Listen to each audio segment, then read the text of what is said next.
Hello guys, आज हम nephrotic syndrome का ट्रीटमेंट पढ़ेंगे। तो ट्रीटमेंट फर्स्ट एपिसोड का अलग होता है, सेकेंड एपिसोड, थर्ड एपिसोड या फर्स्ट एंड सेकेंड रिलैप्स और इनफ्रीक्वेंट रिलैप्स का अलग होता है। तो हम एक एक 1 बाय 1 करके सारा डिस्कस करेंगे। तो फर्स्ट एपिसोड का ट्रीटमेंट जैसा कि मैंने बताया था 6 वीक यानी 1.5 महीना टोटल 6 मंथ का और 3 मंथ का ट्रीटमेंट होगा। 3 मंथ पहला एपिसोड का ट्रीटमेंट पूरा 3 महीने का होगा। 3 महीने का पूरा ट्रीटमेंट होगा तभी कंप्लीट माना जाएगा। ठीक है, तो ट्रीटमेंट पहले 6 वीक कैसे करते हैं। 6 वीक में 60 milligram per metre square per day. तो जो हर जगह दिया हुआ ये दिया है, हमने ये निजात किया है अपने तरफ से। ठीक है, 2 मिलीग्राम पर केजी पर डे। ठीक है, 2 मिलीग्राम पर केजी। अगर दोनों में सिंगल मोस्ट इंपॉर्टेंट क्या हुआ जाए तो ये है। ठीक है, 60 मिलीग्राम पर मीटर या 2 मिलीग्राम पर KG per day. Maximum 60 milligram से ज़्यादा नहीं देना है। मैक्सिमम डोज जो है 60 मिलीग्राम। मतलब समझो, जैसे मैंने यहाँ वेट क्या लिया है, 40 केजी लिया है। यूजुअली क्या होता है, मैंने बताया जैसे 10 साल तक बच्चा आता है, 10 साल तक टिपिकल में 10 साल तक होते हैं। 10 साल पे जैसा कि वेट अगर 3 किलो है तो उसका वेट कितना हो जाता है 10 साल पे, 10 तिहाई 30। 10 साल पे वेट 10 गुना हो जाता है। 7 साल पे 7 गुना। तो 10 साल पे 10 साल पे 10 बर्थ वेट का 10 गुना हो जाता है। ठीक है, तो मान लो बर्थ वेट 3 किलो था तो 10 तिहाई 30 केजी। 30 केजी तो यूजुअली 30 केजी अगर होगा तो 2 से कितना हो जाएगा 60। तो वही जो मैक्सिमम डोज है। लेकिन मान लो किसी का वजन, स्वेलिंग भी तो बहुत होती है, खूब सारा स्वेलिंग है, खूब सारा एडिमा है, उसका वेट मान लो जो 40 केजी है बच्चे का, तो 40 केजी से अगर 2 से करोगे तो कितना हो जाएगा 80 मिलीग्राम हुआ ना। तो अब यहाँ पे ध्यान देना है, आपको 60 मिलीग्राम ही देना है, 80 मिलीग्राम नहीं देना है। ये जो ब्रैकेट में लिखने का मतलब है। तो एक एक पॉइंट इंपॉर्टेंट है। अगर तुम्हें सिंगल एक देखा जाए तो 60 milligram per metre square per day OD में देते हैं, मॉर्निंग में देते हैं। ठीक है, क्योंकि स्टेरॉइड है तो स्टेरॉइड गैस्ट्राइटिस करता है। ठीक है, तो कुछ लोग इसको क्या करते हैं कि खाली पेट नहीं देते। हम यूजुअली क्या तो ओडीएस, खाली पेट नहीं दोगे तो एब्जॉर्प्शन कम होता है। स्टेरॉइड का बेटर एब्जॉर्प्शन खाली पेट होता है, तो उसके लिए गैस्ट्राइटिस करा सकता है। तो उसके लिए हम कोई पीपीआई, पेंटोप्राजोल, ओमेप्रोजोल, लेंसोप्राजोल, कोई भी पीपीआई हम दे देते हैं पहले। इसलिए जब भी हम स्टेरॉइड का ट्रीटमेंट लिखते हैं उसमें एक ड्रग पीपीआई जरूर देते हैं अगर खाली पेट देना है। कुछ लोग नहीं खाली पेट अवॉइड करने के लिए, तो एब्जॉर्प्शन थोड़ा सा रिलेटिवली कम होगा। तो ये हुआ, मैंने इसलिए जानबूझकर वेट 40 केजी लिया। अगर 30 लेता तो तुम्हें ये कॉन्सेप्ट हम समझा नहीं पाते। ठीक है, ये समझ में आया। दूसरा चीज, फिर नेक्स्ट आपने यहाँ पे 6 वीक दिया। अब यहाँ पे ध्यान देना, हो सकता है 10वें दिन ही उसका रिमिशन हो जाए 3 कॉन्टिट्यूटिव, लेकिन पहले एपिसोड का ट्रीटमेंट आपको पूरा 6 वीक तक कंटिन्यूअस देना है, डेली 2 मिलीग्राम पर केजी पर डे से ही, ध्यान देना। ठीक है, उसके बाद अगले 6 वीक फिर क्या करना, 40 milligram per metre square per day alternate day. एक दिन देंगे, एक दिन छोड़ेंगे, एक दिन देंगे, एक दिन छोड़ेंगे। ठीक है, या अगर उसी को जहां इसे 2 था तो ये हो जाएगा 1.5 मिलीग्राम पर केजी पर डे। और यहाँ पे मैक्सिमम डोज कितना हो जाएगा 40 मिलीग्राम, मैक्सिमम 40। अब ध्यान दीजिए, अगर इसी को 1.5 से करते तो कितना हो जाता, 60 हो जाता, 60। लेकिन अल्टरनेट डोज का मैक्सिमम डोज 40 मिलीग्राम है। ठीक है, तो ये तुम्हारा फर्स्ट एपिसोड का ट्रीटमेंट होगा स्टेरॉइड थेरेपी। मैंने बताया था स्टेरॉइड देखते हैं, लेकिन ये तो तुम्हारा स्टेरॉइड हुआ। लेकिन इससे जो सबसे ज्यादा इंपॉर्टेंट वो पार्ट है कि नेफ्रोटिक में स्वेलिंग बहुत ज्यादा होता है। ठीक है, वाटर रिटेंशन होता है, इसलिए जो उसमें प्रोटीन लॉस होता है। तो जो सबसे पहला ट्रीटमेंट ऑर्डर लिखते हैं उसमें हम लिखते हैं कि प्रोटीन रिच डाइट, क्योंकि बॉडी से प्रोटीन लॉस हो रहा है तो हम लिखेंगे प्रोटीन रिच डाइट। तो इसके लिए हम क्या बताएंगे कि अंडा सबसे बेटर अगर नॉन वेजिटेरियन है, और अगर नहीं तो दूध पीना है, पनीर खाना है। ठीक है, सोयाबीन की सब्जी खाना है जो हाई प्रोटीन रिच।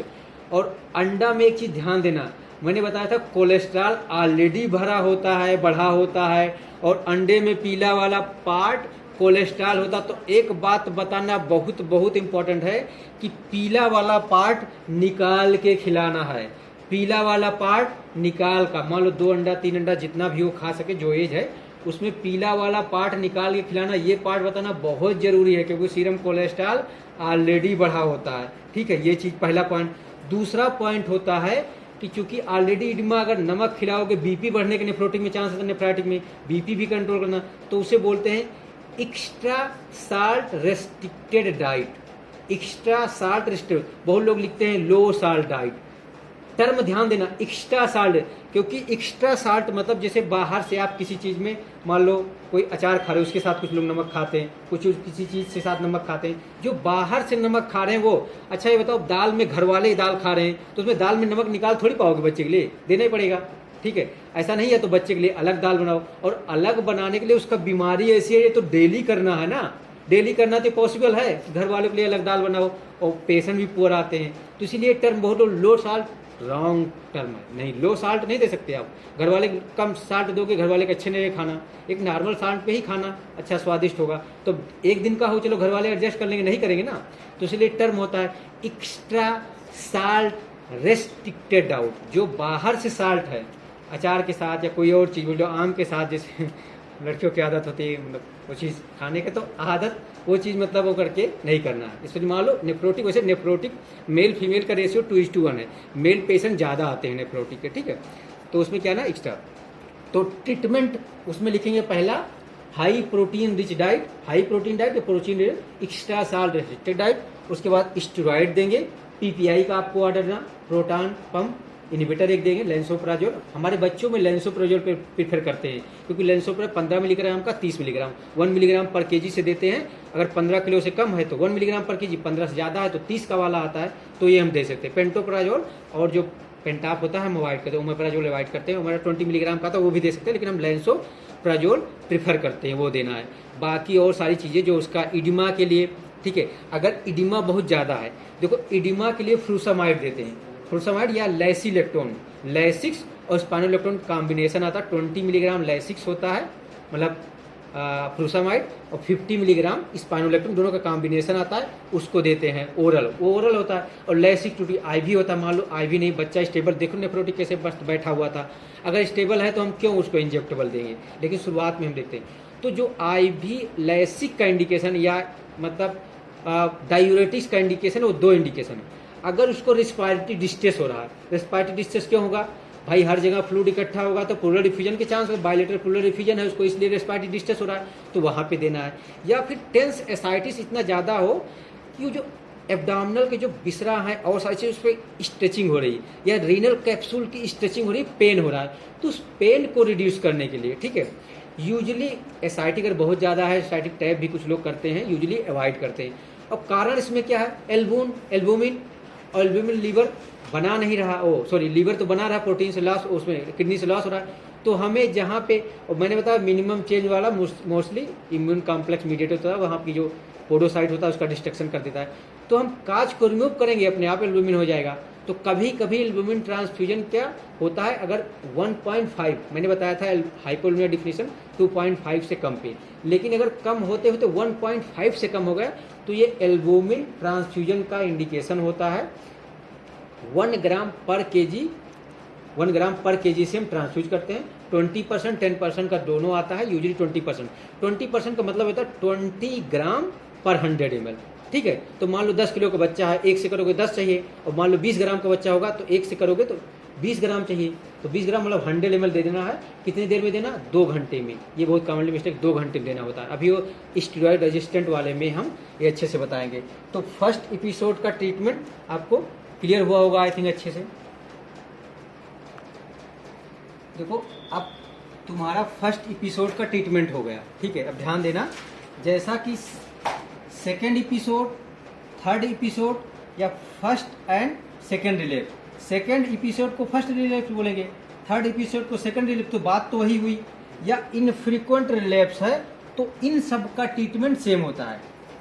स्टार्ट कैसे करेंगे, 2 मिलीग्राम पर केजी पर डे, या उसी को दूसरे भाषा में बोले तो 60 milligram per metre square per day, same चीज दोनों नहीं लिख रहे हैं यहाँ पे। टिल रिमिशन तक हम ये देंगे। अब ध्यान देना, अब मैंने सिर्फ यहाँ रिमिशन दिया, रिमिशन का मतलब क्या है, 3 consecutive days, early morning urine sample, nil या ट्रेस। तो यहाँ पे 3 दिन तक, मान लो आपने ये ट्रीटमेंट स्टार्ट किया, चौथे दिन से नील आया, ठीक है। तो चौथे दिन नील आया, 5वें दिन नील आया, 6ठे दिन, तो 6 दिन तक 2 से दिए। अब 7वें दिन से क्या करना, देन 1.5 मिलीग्राम पर केजी पर डे से अल्टरनेट, या 40 milligram per metre square per day से। ध्यान देना यहाँ 6 वीक नहीं है, यहाँ 4 वीक, केवल फर्स्ट एपिसोड में 6 वीक है। उसके बाद चीज़, क्योंकि पहली बार है डिजीज, और अगर यहाँ पे पहली एपिसोड मान लो कोई लेके आया 6 वीक लिया, यहाँ 2 वीक, तो अगला ट्रीटमेंट जो है वो कंप्लीट ट्रीटमेंट नहीं है। दूसरी बार आया बच्चा तो उसको फर्स्ट एपिसोड मान के ही ट्रीटमेंट के। जब तक एक बार आप 6 वीक ट्रीटमेंट नहीं देंगे तब तक उसको फर्स्ट एपिसोड ही मान के ट्रीटमेंट करेंगे। इसलिए पहला एपिसोड का कंप्लीट ट्रीटमेंट होना बहुत जरूरी है। समझ में आई बात? तो 1.5 मिलीग्राम पर केजी पर डे 4 वीक तक, ठीक है। ये तुम्हारा, अब यहाँ पे इसको एकाएक फिर स्टॉप कर देना है, ठीक है। बाकी और एक्स्ट्रा साल रिस्ट्रिक्टेड डाइट, पीपीआई, ठीक है, हाई प्रोटीन, वो सारी चीज रहेंगी। मैं यहाँ पे स्टेरॉइड बता रहा हूँ, स्टेरॉइड। तो ये सिंपल इतना है, ठीक है।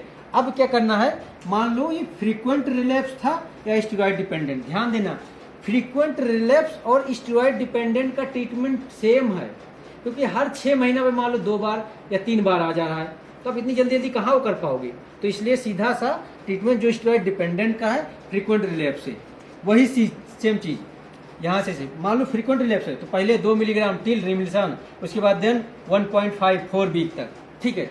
उसके बाद क्या करना है, 4 वीक के बाद फिर उसको जैसे 1.5 था फिर 1 कर देना है,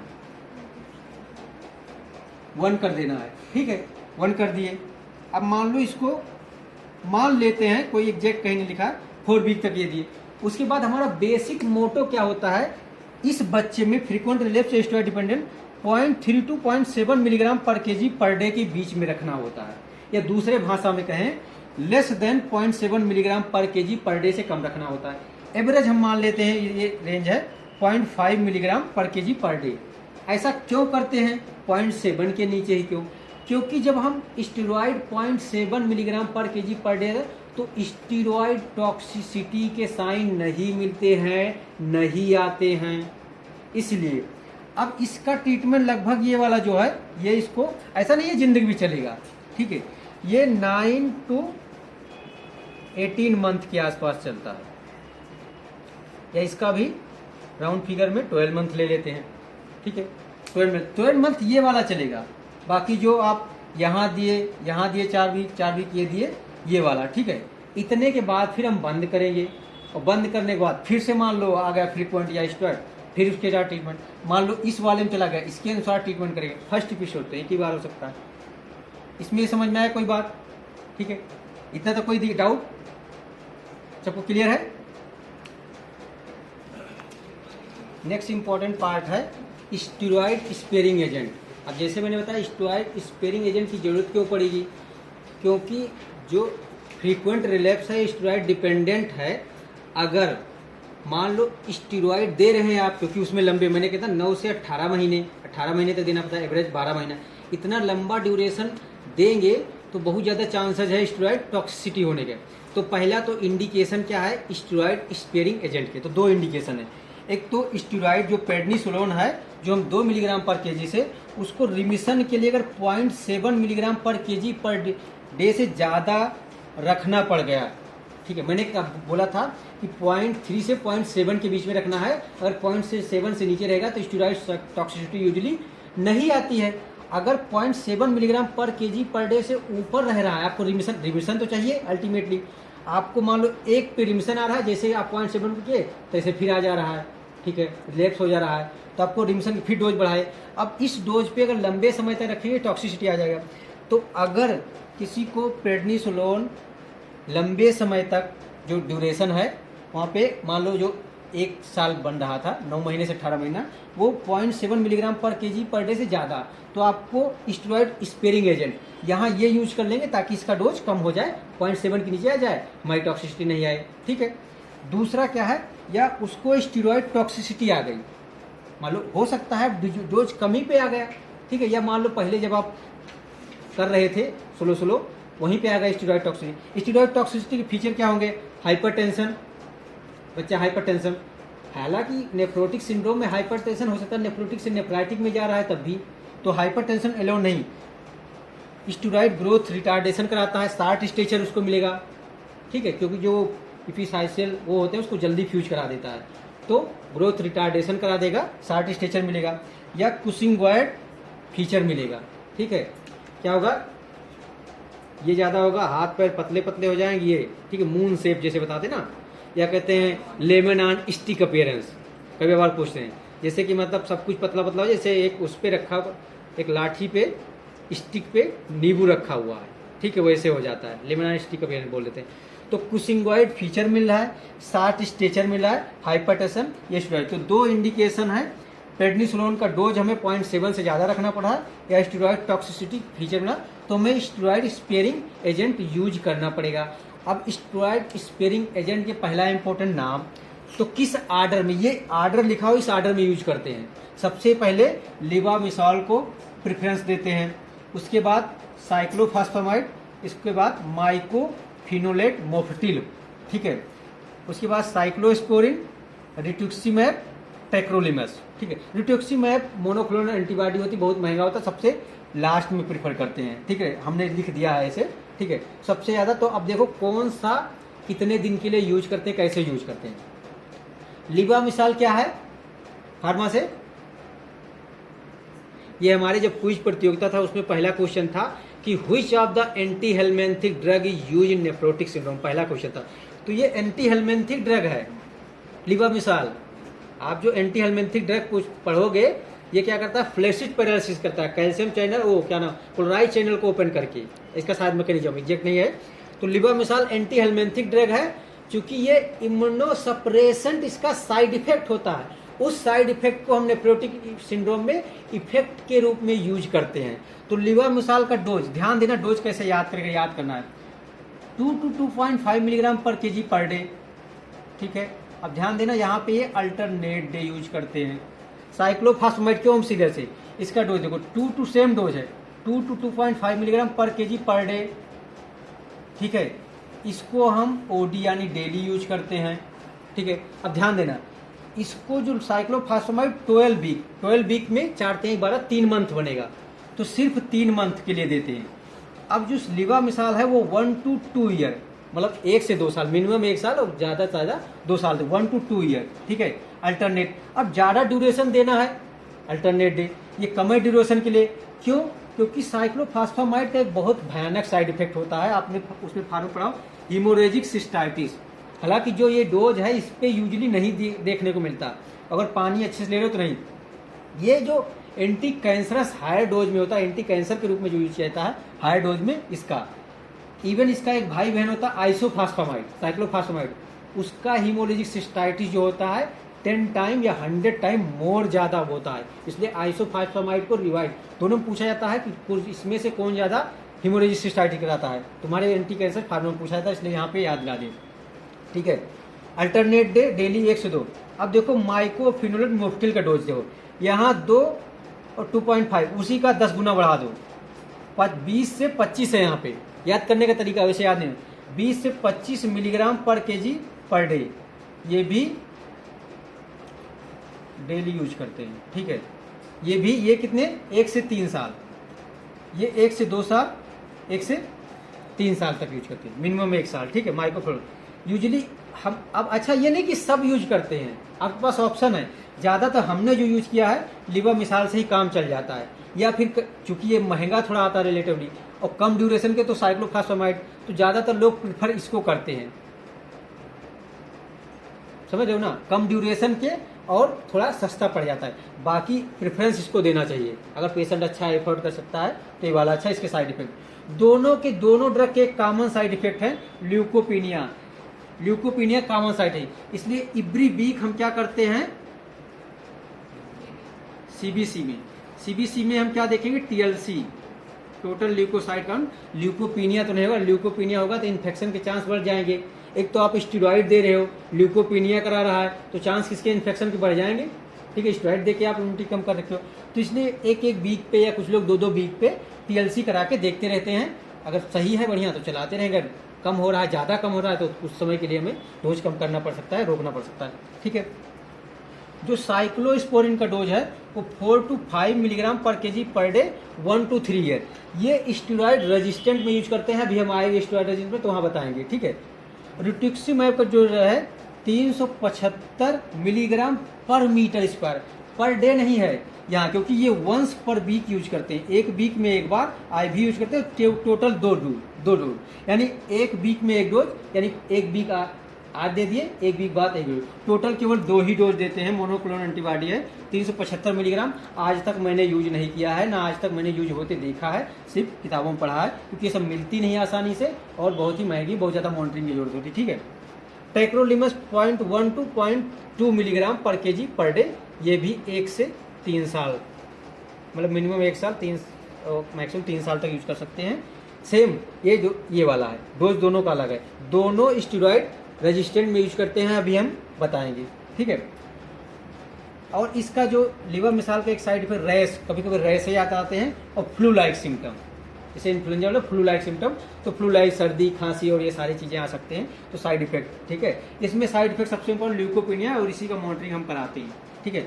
तो स्टेरॉइड स्पेयरिंग एजेंट क्या इंडिकेशन है, कैसे यूज करते हैं, कितने ड्यूरेशन के, क्या डोज, सब कुछ मैंने बता दिया, ठीक है। आप लोगों के लिए, UPG वालों के लिए, PG स्टूडेंट के लिए dose, duration, everything is important, must.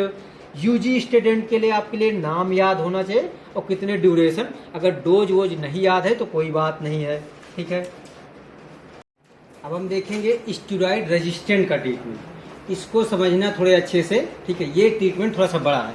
होता क्या है, स्टेरॉइड रेजिस्टेंट यूजली तब होता है जब नेफ्रोटिक सिंड्रोम नेफ्राइटिक सिंड्रोम में कन्वर्ट हो रहा होता है। नेफ्रोटिक यूजली रेजिस्टेंट नहीं होता है, वो अगर नेफ्रोटिक सिंड्रोम रेजिस्टेंट की तरफ जा रहा है, इसका मतलब वो नेफ्राइटिक सिंड्रोम में जा रहा है, नेफ्राइटिक वाले फीचर आ रहे होंगे, तो वह हमको यहाँ पे नेफ्राइटिक सिंड्रोम वाले भी फीचर ट्रीट करने पड़ेंगे। तो सबसे पहले प्रेडनिसोलोल तो हर जगह यूज करना है, वही चीज 2 मिलीग्राम पर केजी पर डे या 60 milligram per metre square per day से till remission 3 consecutive days, early morning sample, trace या नील, ठीक है, वो हो गया।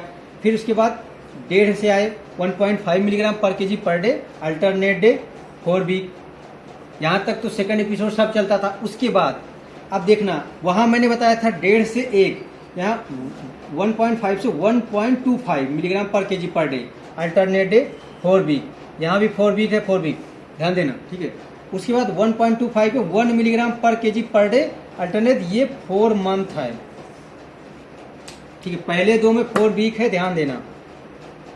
अब चाहो तो तुम जो तुम्हारा फ्रीक्वेंट रिलेप्स था या डिपेंडेंट को भी ये प्रोटोकॉल फॉलो कर सकते हो, ठीक है। ये वाला चलना है, उसके साथ इसमें और चीजें होते हैं, और चीज का मैनेज करना पड़ेगा, ठीक है। उसके बाद फिर तुम टेपरिंग डोज में 0.3 to 0.7 मान लो, एवरेज ये कर लिए, ऑल्टरनेट डे 9 से 18 महीना, चाहे मैं कामन जैसे इसका एवरेज ले लिए 0.5 मिलीग्राम पर केजी पर डे, अल्टरनेट डे देंगे, ठीक है। वैसे 12 मंथ के लिए इसको दे दे, 9 से 18 मंथ 12 मंथ के लिए दे सकते हैं, ठीक है। तो ये तो तुम्हारा प्रेडनिसोलोन स्टेरॉइड हो गया। अब इसके अलावा मैंने कहा था इसमें स्टेरॉइड, अब तो अगर फ्रीक्वेंट रिलैप्स या डिपेंडेंट में स्टेरॉइड स्पेयरिंग की जरूरत पड़ गई, ये तो रेजिस्टेंट है, इसमें तो पड़ेगी। अब यहाँ पे देखो, यहाँ पे दूसरे यूज होते हैं, मैंने बताया था वहीं पे साइक्लोस्पोरिन, अभी टेक्रोमिलिमस, ये मैंने ऑब्लिक लिखा है, तो चाहे साइक्लोस्पोरिन यूज करो चाहे टेक्रोमिलिमस, साइक्लोस्पोरिन को प्रेफर करते हैं, ठीक है। एक दोनों ही कैल्सिन्यूरिन इनहिबिटर होते हैं, ठीक है, कैल्सिन्यूरिन इम्यूनोमॉड्यूलेटर होते हैं। जब साइक्लोस्पोरिन मैंने आगे भी डोज बताया था 4 to 5 मिलीग्राम पर केजी पर डे OD 1 to 3 ईयर, ये 0.1 to 0.2 मिलीग्राम पर केजी पर डे OD 1 to 3 ईयर, ठीक है। ये तो तुम्हारा स्टेरॉइड स्पेयरिंग एजेंट हो गए। उसके साथ मैंने बताया कि चूंकि ये रेजिस्टेंट है इसमें नेफ्राइटिक सिंड्रोम वाले, तो इसमें हाइपरटेंशन भी होगा। तो हाइपरटेंशन का ट्रीटमेंट, एक तो भाई आप कर ही रहे हो, लो साल्ट डाइट, वो सारी चीज़ें तो कर ही रहे हो, तो अलग से ना वो तो कर नहीं पाओगे, ठीक है। तो यहाँ हाइपरटेंशन के लिए क्या करोगे, इनालाप्रिल, क्या होता है, एस इनहिबिटर या रेमिप्रिल प्रीफर करेंगे, इनालाप्रिल 6 मिलीग्राम पर केजी पर डे OD, ठीक है। या अगर इनालाप्रिल नहीं तो रेमिप्रिल, ये 6 है या 0.6 है, ध्यान देना यहाँ पे, लेकिन ये मीटर स्क्वायर है, यहाँ पर केजी पर डे, यहाँ 0.6 milligram per metre square per day OD। हम लोग यही यूज करते हैं, बड़ी आसानी से मिल जाता है, इसकी जरूरत पड़ती नहीं, लेकिन हम याद करें एक ऑप्शन में इसको भी याद रहो, दूसरा रेमिप्रिल यूज कर सकते हैं, ठीक है, हाइपरटेंशन। उसके साथ साथ इसमें इडिमा भी होगा, इडिमा का भी ट्रीटमेंट करना है, ठीक है।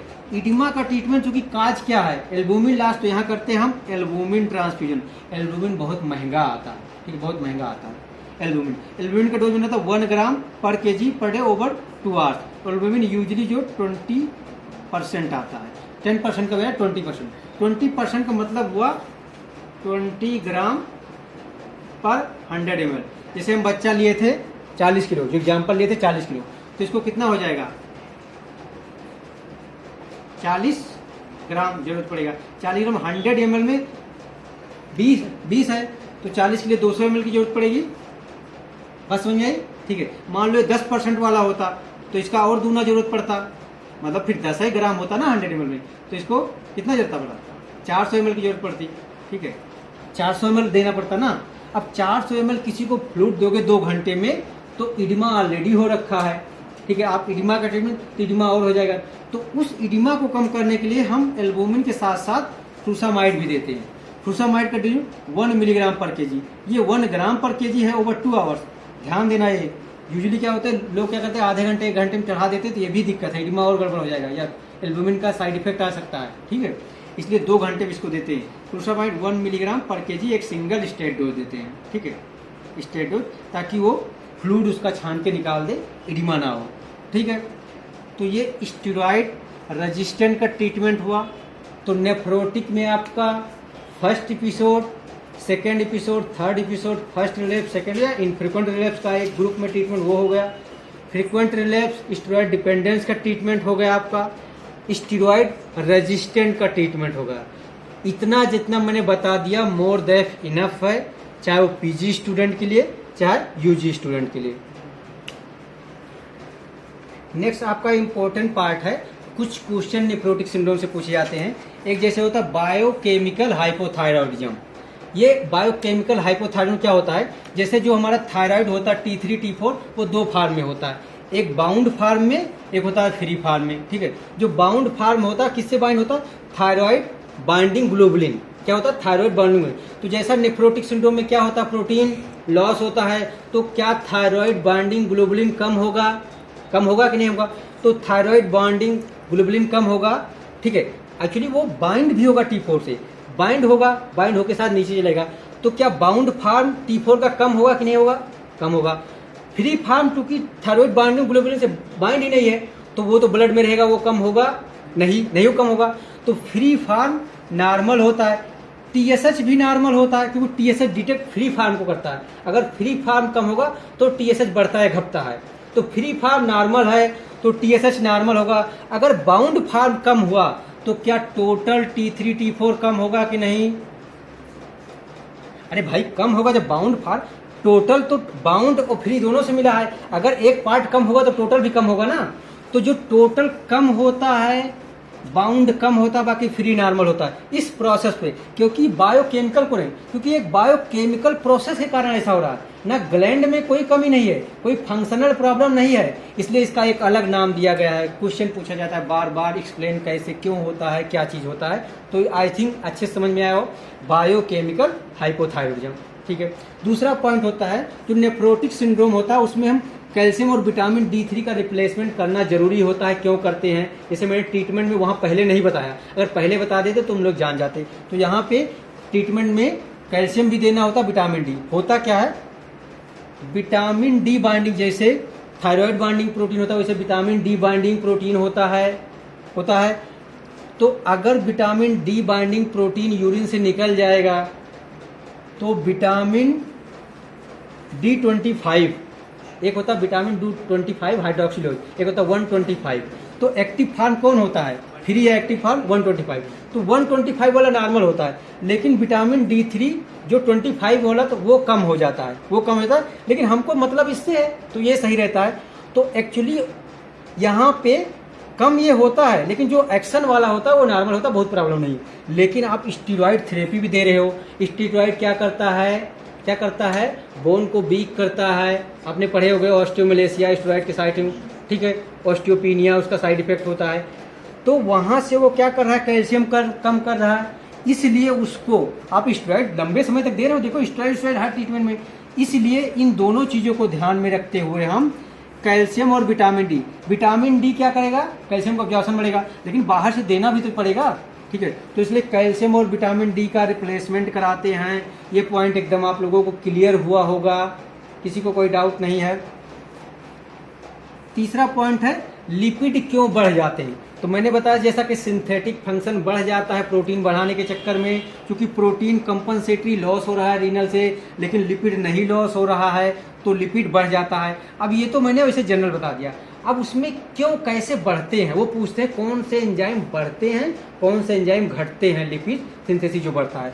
तो एक एंजाइम होता है HMG कोए रिडक्टेज, आप कोलेस्ट्रॉल सिंथेसिस बायोकेमिस्ट्री में पढ़े होंगे, ठीक है। Rate limiting enzyme of cholesterol synthesis, मेरे नीट पीजी में क्वेश्चन आया था, ठीक है। दूसरा एंजाइम होता है एसाइल कोएंजाइम एसाइल ट्रांसफरेज, ये दो एंजाइम बढ़ते हैं, मैंने ऊपर तीर लगाया है, ठीक है, जिसके कारण लिपिड बढ़ता है। दो एंजाइम कम होते हैं, एक 7 हाइड्रोक्सी, मैंने OH लिख दिया, 7 hydroxy cholesterol reductase, 7 hydroxy cholesterol reductase ये कम होता है। दूसरा एक होता है LPH लाइपोप्रोटीन लाइपेज, ठीक है, LPH मैंने 60 में लिखा, लाइपोप्रोटीन लाइपेज, ये दो एंजाइम कम होते हैं। तो ये 3 इंपॉर्टेंट क्वेश्चन है। आपका नेफ्रोटिक अच्छे से डन हुआ। किसी को कोई क्वेरी होगा तो आप पढ़ के आइए, पूछ सकते हैं। हमें जितना इनफ चीज़ें लगा UG PG के लिए मैंने बता दिया। ओवरऑल पढ़ने के लिए तो ऐसे करेंगे तो कुछ चीज़ें निकालेंगे तो बहुत चीज़ें हैं, ठीक है। पैथोजेनेसिस पढ़ाएं और चीज़ें पढ़ाएं, जो तुम्हारे केस से रिलेटेड चीज़ें हैं आपका अच्छे से हो गया, ठीक है।